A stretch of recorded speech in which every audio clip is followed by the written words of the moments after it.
Okay, students, good evening to everyone. And let me just tell you a very important agenda of this financial management crash course. What exactly we are going to cover that has to be, I should have told earlier, but it's okay. It's never too late. Let me tell you. Entire section A and section B questions we'll be discussing. So the great amount of focus is going to be entire means entire, inshallah. That is section A and section B questions we will be discussing. Number one. Number two, first 3 classes of the crash, they will be uploaded on YouTube and other social media as well. But after that, only those students will be able to get the benefit. They come and attend the class live. So I have announced beforehand. So make sure from class number 4 onwards, you should not be missing any class. Okay. And we'll be completing, obviously, right now I'll be giving less time, but slowly and gradually the amount of the time which I'm going to give you, that will increase. And before exam, inshallah, the entire section A and section B questions will be discussed with you. So that is a very important announcement which I really wanted to make. So done it. Let's see question 113. A project is the following projected cash inflows. Okay. What are they asking? What is the present value of the working capital? Working capital is required to be in place at the start of each year equal to 10% of the cash inflow for that year. The cost of capital is 10%. And examiner has asked us, what is the present value of the working capital? Look at this. T0, T1, T2, T3. 10% of cash inflow is invested in the working capital. It means this is 10,000. If I take 10% of this, 12,500, and then we have 10,500. For T1, you will make investment in time 0. For T2, investment will be in T1. Since you have already invested 10,000 in working capital, total we need 12,500. So additional investment will be 2,500. Because in case of working capital, we work on incremental working capital. Now, from 12,500, we are coming to 10,500. Now, requirement of the working capital is decrease. So instead of outflow, there will be an inflow of 2,000. The difference between 12,500 and 10,500 is 2,000. Now, since working capital can never be consumed, whatever you have invested in working capital, it will be recovered. Logically, the total answer of working capital has to be 0. So you'll be having a positive 10,500. Mathematically, if you just add them all net off, it's going to be 0. So in the last year, you will have a working capital recovery because the concept is working capital can never be consumed. Cost of capital, the discount factor is 10%. 1.909.826.751. 10,000 negative. 2,500 into 0.909, I'm getting 2273. 2,000 to 0.826, I'm getting 1652. 10,500 to 0.751, I'm getting 7886. So 1652 plus 7886 minus 2273 minus 10,000. I'm getting a negative answer 2735. Charlie is the answer. Now come here. What is the present value of each cash flows again relating to working capital? AW company needs to have 1 lakh working capital in place immediately means time 0. For the start of 2-year project, the life of the project is just 2 years. The amount will stay constant in real terms. Real terms means without inflation. Then obviously with inflation, it will change. Inflation is running 10% per year. AW company has money cost of capital 12%. Money cost of capital means cost of capital with inflation. So as soon as we are going to incorporate inflation to the working capital, so it will become in nominal terms. Since the discount rate is all cost of capital is given us in nominal terms, money term means nominal terms. Cost of capital is with inflation. So let us calculate T0, T1 and T2. First of all, at time 0, you have to invest 1 lakh. Then with the inflation 10%, it will increase. If I multiply 1 lakh with 1.1, I'll get 1,10,000. Okay. Look at this now. 1 lakh. From 100,000, you have to go to 1,10,000. It means additional 10,000. Since working capital can never be consumed, so whatever you have invested in working capital, it will be recovered at the end of the project. Again, you can see that total of the working capital will have to be 0 without present value terms. Not in present value, okay? So discount factor is 12%, 1.893.797. So the T0, it will remain 100,000 negative. This will be 8930, last one. 1,10,000 multiplied by 0.797. I'm getting 87,670. T1, I'm having 8930 and minus 1 lakh. I'm getting negative 21,000. The final answer I'm getting negative 21,260. Alpha. Okay, now. Using money cost of capital to the nearest whole percentage. What is the net NPV? NCW company is considering investing 10,000 immediately in a 1-year project. The life of the project is just 1 year with the following cash flows. Income is 1 lakh. Expenses are 35,000. The cash flows will arise at the end of the year. The above are stated in current terms. When you say current terms, then inflation will be incorporated from T1. Income is subject to 10% inflation. It means income will become 1,10,000. Expenses will not vary. When your examiner says expenses will not vary, logically they are already in nominal terms.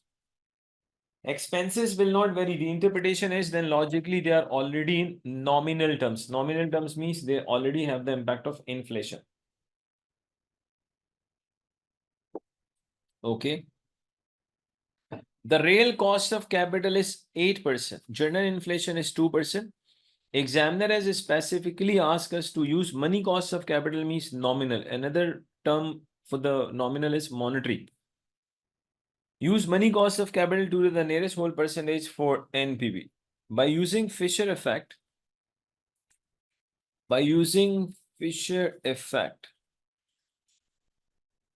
you can convert real cost of capital to the nominal, nominal to the real. The formula is very simple, 1 plus nominal rate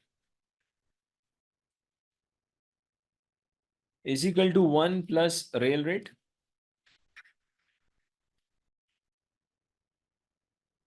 into 1 plus inflation rate. And this inflation rate is a journal inflation. This inflation rate is a journal inflation. It is not the specific inflation. What do you mean by specific? Actually, specific inflation is, for example, if I ask you, let's say the variable cost will increase by 10%, for example, fixed cost will rise by 5%, selling price will increase by 12%. All these three are the examples of specific inflation. In Fisher effect, we use journal inflation. Okay. Examiner has given you the real cost of capital 8%. Look at this. The nominal rate will be 1.08 multiplied by 1.02. Whatever comes minus 1 and then into 100%. 1.08 into 1.02, I'm getting 1.1016 minus 1 into 100. I'm getting nominal rate 10.16% or make it 10%. So by using 10%, we are required to calculate NPV, and life of the project is just 1 year. T0 and T1. T0, the investment amount is 100,000. T1, income is 1,10,000. Expenses are 35. It means 1,10,000 minus 35. I'm getting 75,000. Cost of capital is 10%, 1.909. Negative 10,000, 75,000, 2.909. I'm getting 68,175 minus 10. So you'll get NPV 58,000. So we are getting NPV 58,175. Okay. AM company will receive a perpetuity starting in 2 years' time. It's not starting today, it will start in 2 years' time, increasing by the rate of inflation, which is 2%. Now, first you need to know one thing. For example, if you have been given a perpetuity amount means same cash flow annually forever. It could be inflow, it could be outflow. Present value of perpetuity amount is equal to perpetuity amount into perpetuity factor. Perpetuity amount into perpetuity factor gives you the present value of perpetuity amount. How do we calculate perpetuity factor? It is simply 1 upon WACC, 1 upon cost of capital. Logically, 1 upon cost of capital gives us the perpetuity factor from T1 till T infinity. But right now, we don't need PF from T1 till T infinity. We need T from T2 onwards. AM company will receive a perpetuity starting in 2 years' time, which is 10,000 per year, increasing by the rate of inflation, which is 2%. Now, let's read. What is the present value of this perpetuity, assuming money cost of capital is 10.2%? Now, student, please, you have to be careful. If you start increasing this 10,000 by the inflation rate of 2%, then you will never get the answer. Because how long will you keep increasing the 10,000? Because it will never end. It goes till perpetuity. So logically, we cannot increase 10,000 by 2%. By doing this, each year you will be getting a different cash flow and you will not be able to use perpetuity factor. So instead of incorporating the inflation into the cash flow, which we cannot do it, right, in this question, let's go the opposite way. Opposite way is we will convert money cost of capital to the real cost of capital by using Fisher effect.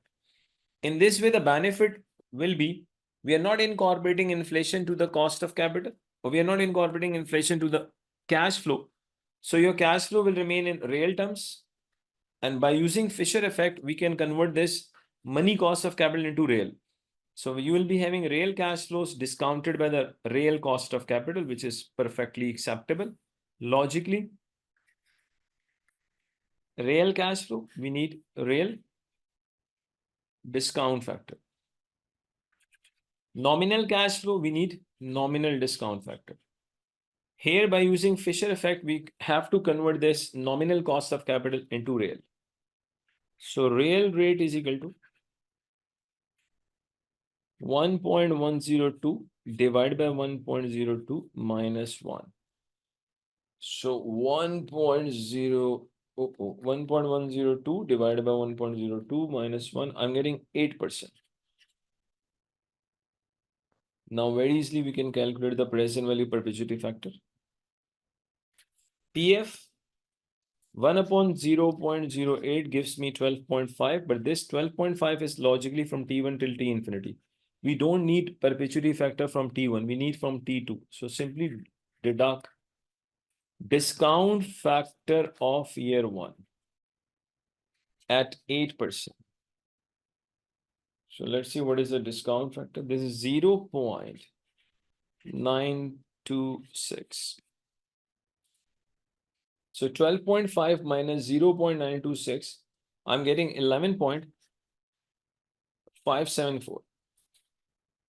This is your perpetuity factor from 2 till infinity. Examiner has given us the cash flow, which is 10,000.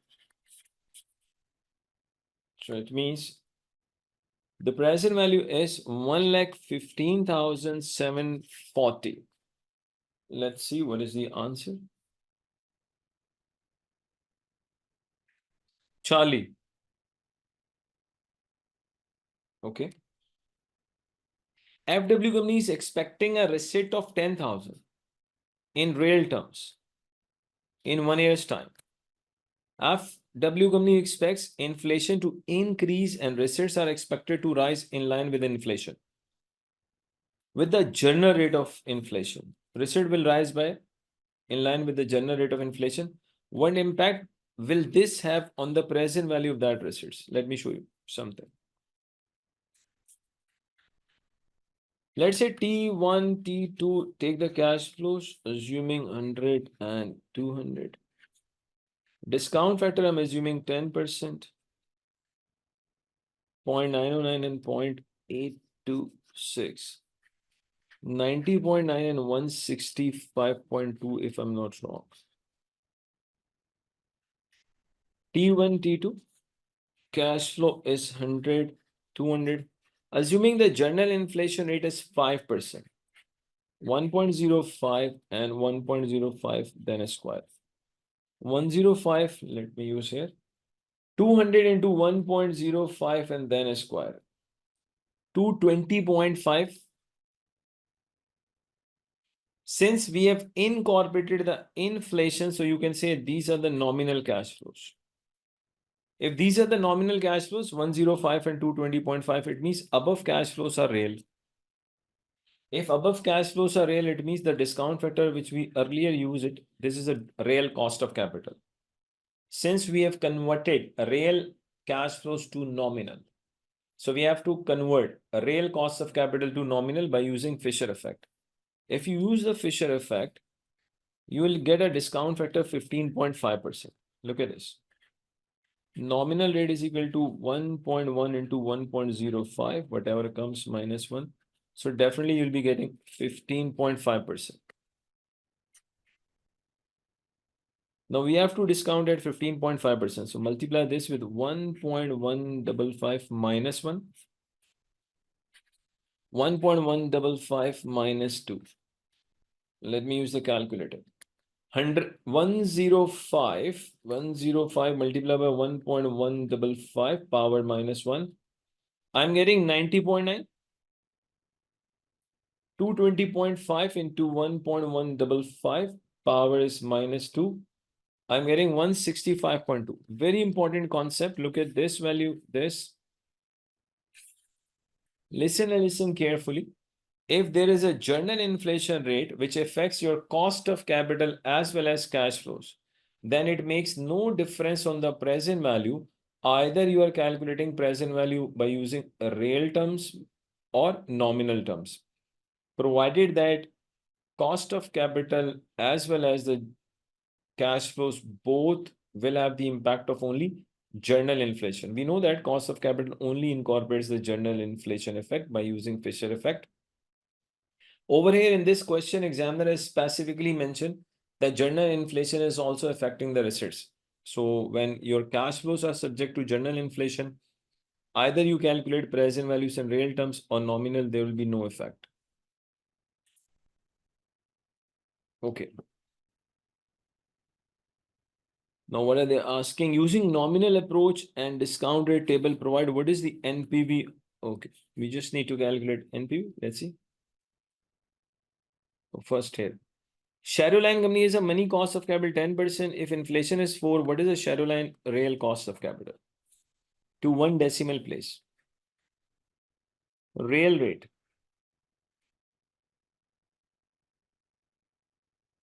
Can I say 1.1 divided by 1.04 minus 1? Let's see what we are getting. 1.1 divided by 1.04 minus 1. I'm getting 5.7, then 69%. So with a little bit rounding off, it's going to be 5.8%. I'm getting 5.769. So obviously, examiner has asked us to go for one decimal. So logically, mathematically, the 7 should become 8. It is 5.8%.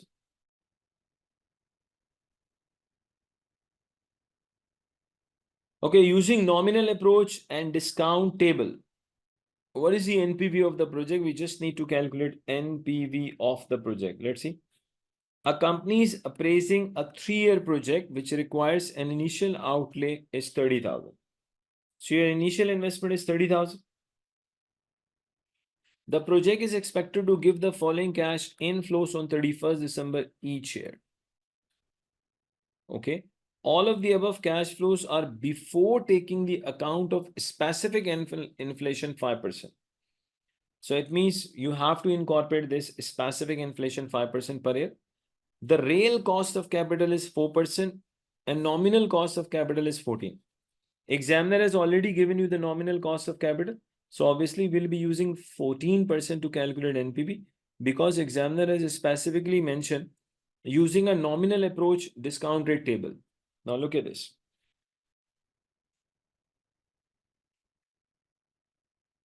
T0, T1, T2, T3. 0, the investment is 30,000.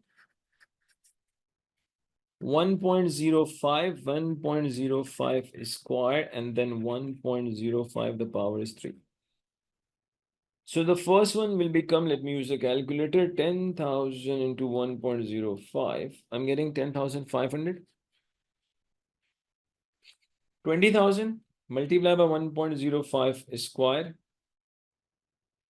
22,050. 25,000 to 1.05 power 3.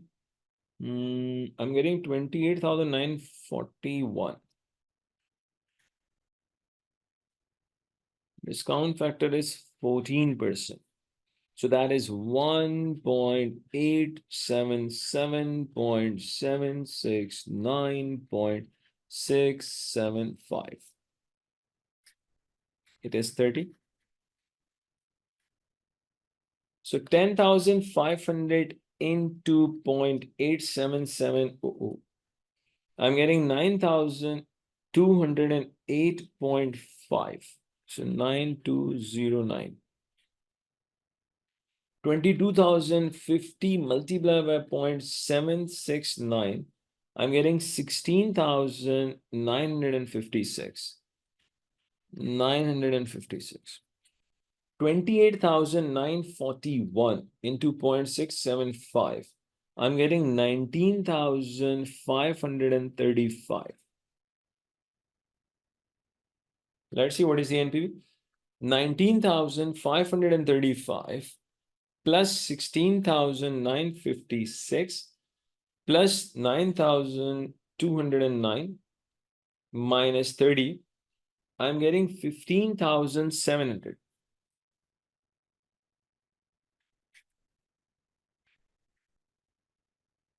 I'm getting NPV 15,700.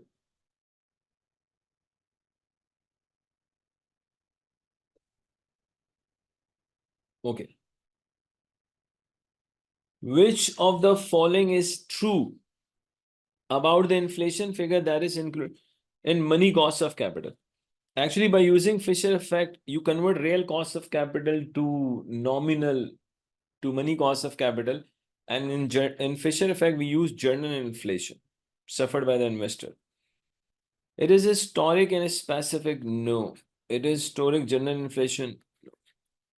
Actually, it is the expected journal inflation suffered by the investors. Okay. Sensitivity. Please student try to understand.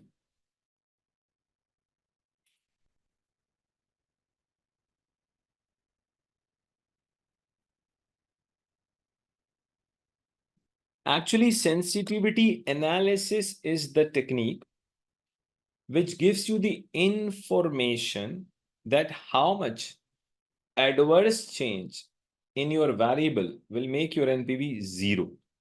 Repeat, sensitivity analysis gives you the information how much adverse change in the variables will make your NPV zero. Now try to understand.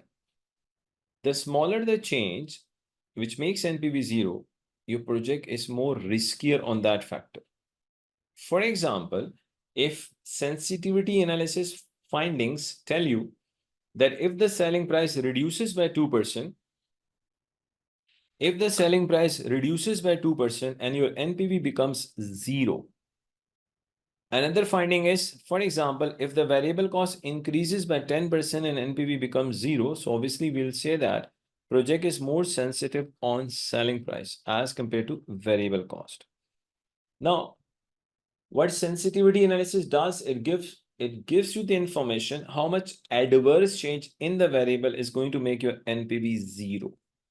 Okay. But sensitivity analysis, it has limitations. Number one, it is applicable only on one factor at a time. Practically, we know that at a time, number of factors will change. For example, if you are saying that if the selling price reduces by X percentage, your NPV will become zero. The question is, if the selling prices reduces, then why the demand is not increasing? Because the law of the demand says reduce the selling price, demand will increase. So that is a limitation of sensitivity analysis, that at a time it is applicable only on one variable and assumes all other variables are constant. Another limitation of the sensitivity analysis is it does not give you any decision criteria. For example, if your answer is if the selling price reduces by 5% and NPV becomes zero, should I make investment or not? Sensitivity does not have the answer to this question. Sensitivity only can tell you at which variable your project is more riskier. Another thing is, how do we actually perform sensitivity analysis? For example,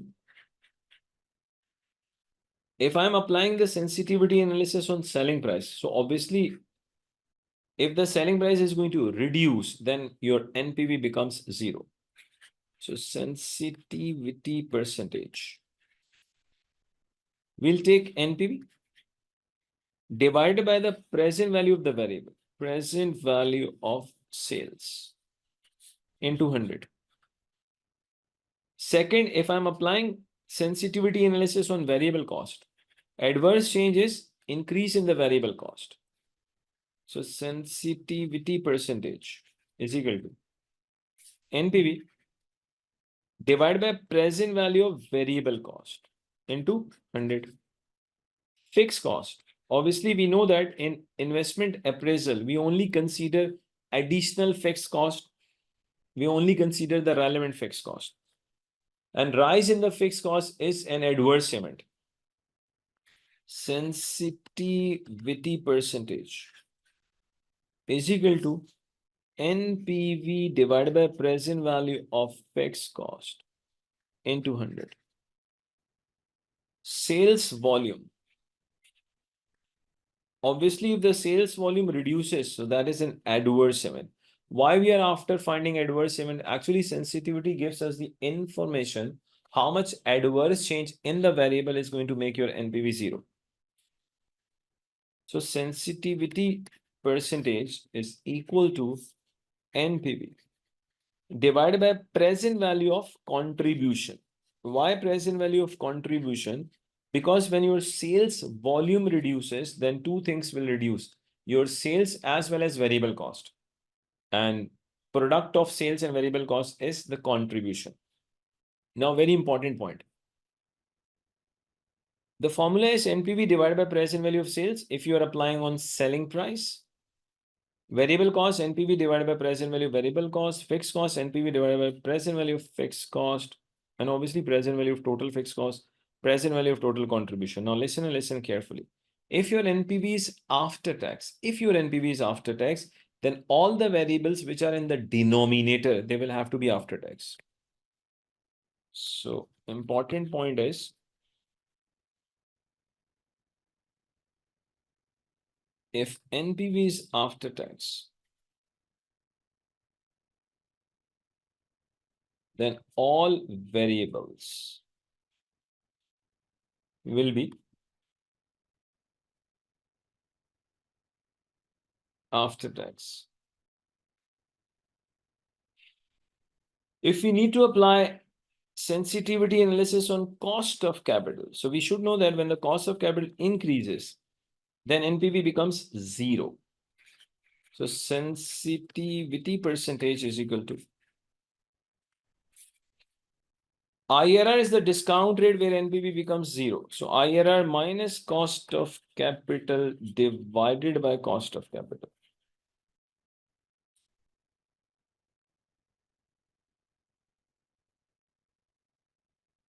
Okay. Now just a simple question. I want every one of you please quickly give me the answer. Assuming NPV post-tax is positive 500. Project life 3 years.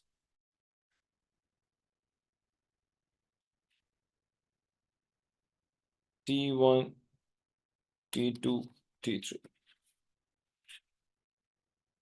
Sales T1 we have, let's say 5,000. We have 8,000. We have 15,000. Okay.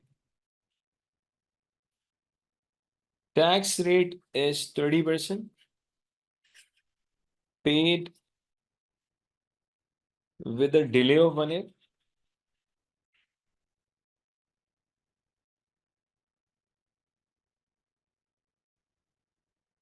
Cost of capital is 10%. Required. I want you to apply sensitivity analysis on the selling price. Sensitivity analysis on selling price. Quickly, please answer. Try to give me the answer. Okay, student, the first answer student has given me is 3.19%. The second one also says the same thing, 3.19%. Anyone else with a different answer, please quickly respond quickly. Anyone else with a different answer? Just I'm waiting for one more answer and then we'll solve together. Two students, same result, 3.19. Two students with the same result, that is 3.19. Any other answer? Okay, everyone is getting 3.19, so let's do it.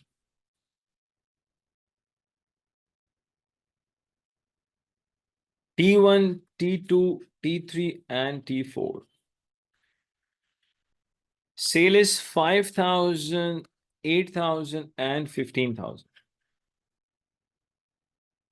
We are paying tax with a delay of 1 year since the NPV is after tax. Since the NPV is after tax, that is where the variable will have to be after tax.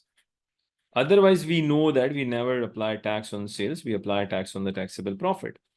Right now, but we are using sensitivity analysis on the selling price, and examiner has mentioned your NPV is after tax. If my NPV is after tax, I need variable to be after tax. Tax payment by using 30%. So can I say 5,000, I have to take 30% of this? 1,500? Because tax is paid with a delay of 1 year. 2,400 and 15,000 into 4,500.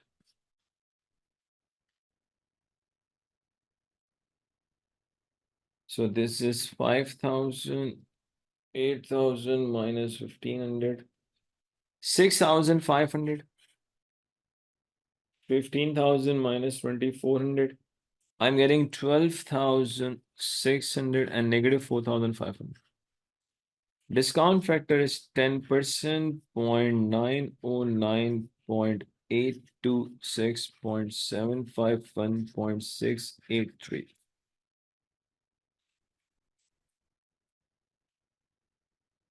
Five thousand to 0.909, 4545, 6,500 to 0.826, 5,369, 12,000, 12,600 to 0.751. I'm getting 9,463, 4,500 to 0.683. I'm getting negative 3,074. Okay. So present value of sales post tax. Let's see what are we getting. 4545 plus 5369 plus 9463 minus 3074. So here comes the sensitivity percentage. What is the NPV? It is 500.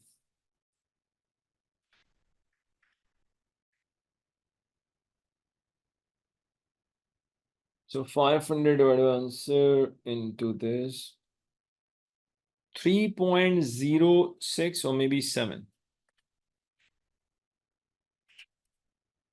With a little bit rounding off, it is 7. So student, how did you get 3.19?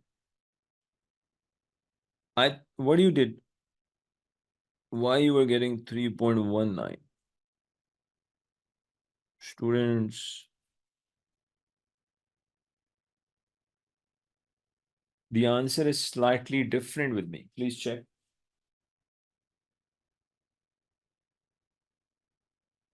We can. Yeah, 3.06695 is correct.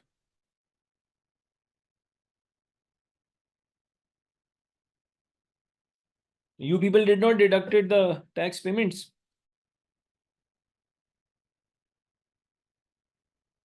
I think I did mention when your NPV is post-tax,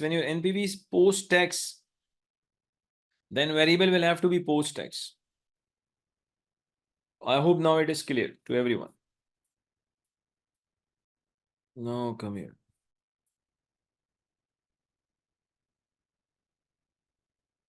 Are the following statement true or false? The sensitivity of a project variable can be calculated by dividing the project NPV value by the present value of the cash flows relating to the project variable. Can I say true? This is the examiner has just written the formula here. The expected NPV is the value expected to occur if an investment project with the several possible outcome is undertaken once wrong. It has to be many times. Basically, expected values will only, you will only get the expected values when you accept the project many times. For example, if there are two teams in the past, let's say if they both have played 10 times and team A has won 7 times and team B has won 3 times, only that before the match 11, you can say that there are 70% chances the team A is going to win and there are 30% chances team B is going to win because in the past they played 10 times. So instead of one, examiner should have written many times, then answer would have been true, but right now it is false because of once. The discounted payback period is the time taken for the cumulative NPV to change from negative to positive. Yes, very true. Because payback is the time period when your cumulative negative cash flow becomes actually positive.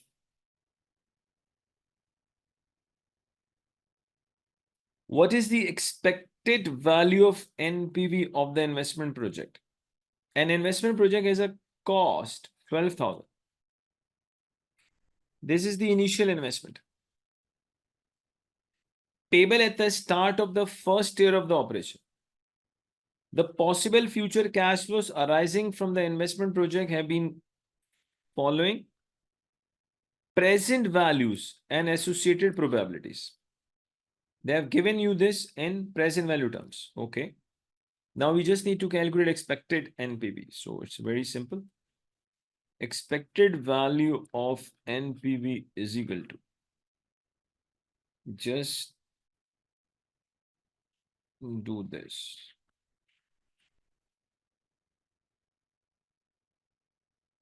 Let me take 16,000 into 0.15, 12,000 to 0.06, minus 4,000 into 0.25, then positive 20,000 into 0.75, minus 2,000 into 0.25.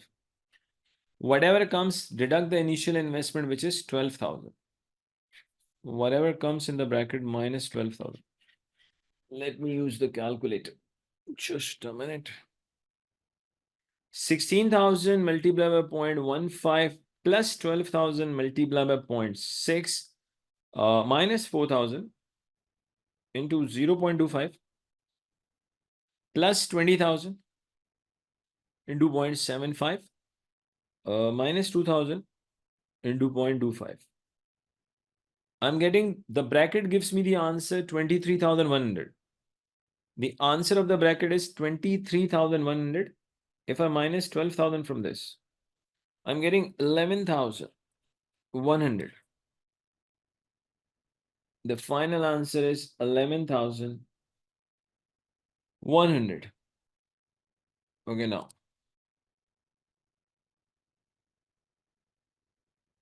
SAC company has a cost of capital 8% and is appraising project Gamma. It has the following cash flows. Time zero investment is 1 lakh.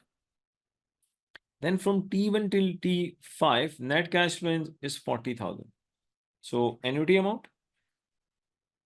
What is the adjusted? Student, look at this. Adjusted payback period. When your examiner says adjusted, discounted. If examiner would have used just payback, I would have gone for simple payback. But examiner has not written payback. He says adjusted. So go for discounted. Obviously, we adjust with the time value of money. Since the time value, since we have to calculate a payback by using, it is a discounted payback, so you cannot go for the shortcut. The shortcut is just take the initial investment divided by annuity amount. That shortcut is only applicable when you are calculating a simple payback. Since it is adjusted, so we'll go for discounted payback. So let's see.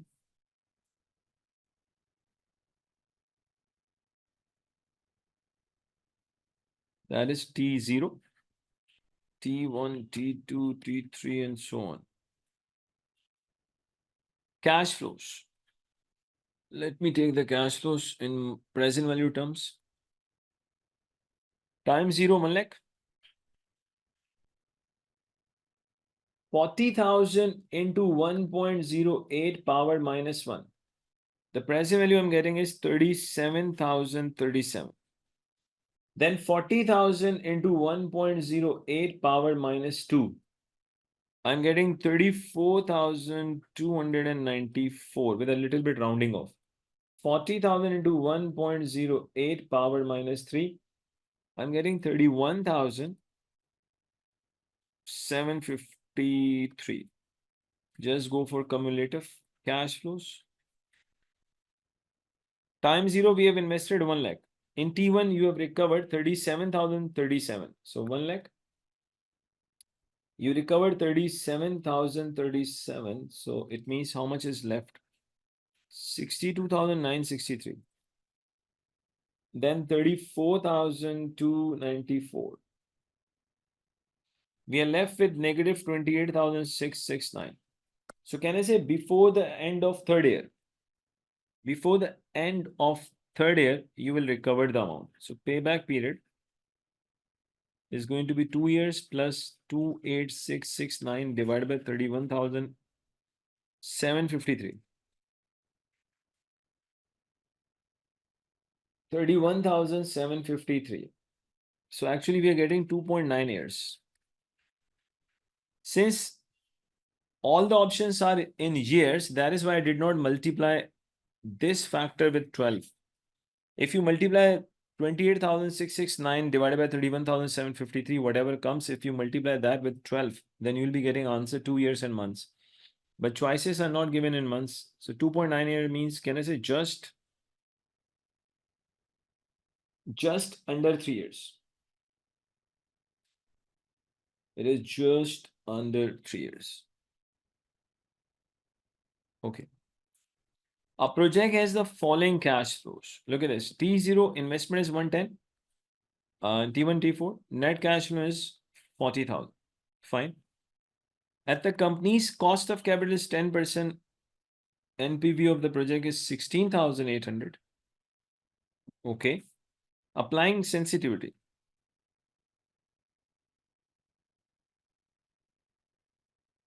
Okay, just 1 minute break for Azan. Okay, students, now come in. What they're asking? What percentage change in the cost of capital would cause project NPV to fall to 0? Can I say we just simply need to first calculate IRR and then we can apply sensitivity percentage formula. And for calculating IRR, you should be using spreadsheet, Excel. We have this facility now. Just a minute. So why not to use it? You have to give me one.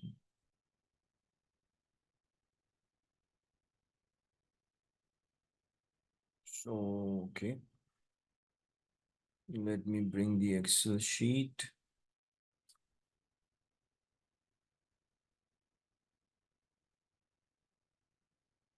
Let me see the screen.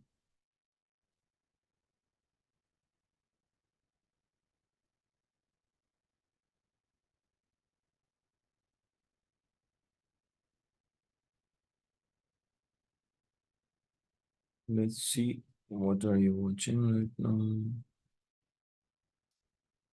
Okay.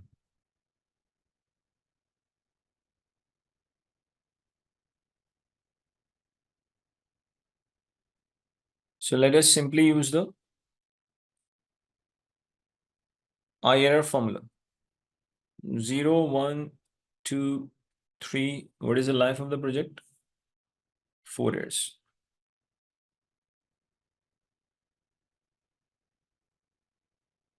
4. And simply take the cash flows. I hope that everyone can see this Excel. 1,10,000. Then 40,000 every year. Am I right? The option of the drag.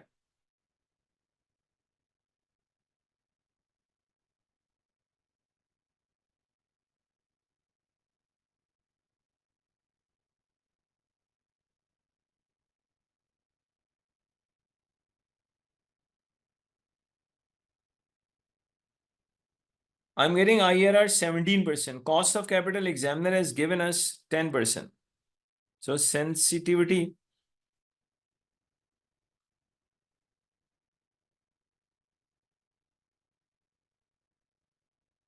Let's see the sensitivity percentage. Simply take 17 minus 10, which is the cost of capital. Bracket. So it is quite obvious the answer is 70% by looking this.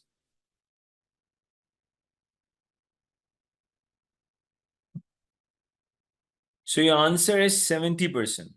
So whenever you are required to go for IRR, always use the shortcut. There's no need to use the formula because now shortcut is available. So why not to get the benefit of that shortcut? So your answer is 70%. Okay. Students, simple announcement. As I mentioned earlier at the start of the class, for those students that have joined us late, I'll be uploading the first 3 classes of the crash course, number 1 on YouTube, Facebook, other social medias. Second, the agenda of this financial management crash course is to complete all the questions of section A and section B with you. Obviously, for completion of section A and B, all the questions, I will have to give you the time and you will get a lot of time. Don't worry at all. But due to meeting today, I'm just stopping my class over here. But inshallah, I'll be having a class tomorrow, and tomorrow I'll give you more time. And after that, you'll be getting seriously a really big amount of time, because we have to complete entire section A and entire section B. Entire means entire. But please, you have to get the benefit, you have to attend the classes live. So thank you very much for watching this lecture. Stay in my relevant WhatsApp group so that you should be getting updates then and there. Thank you very much. Have a nice life.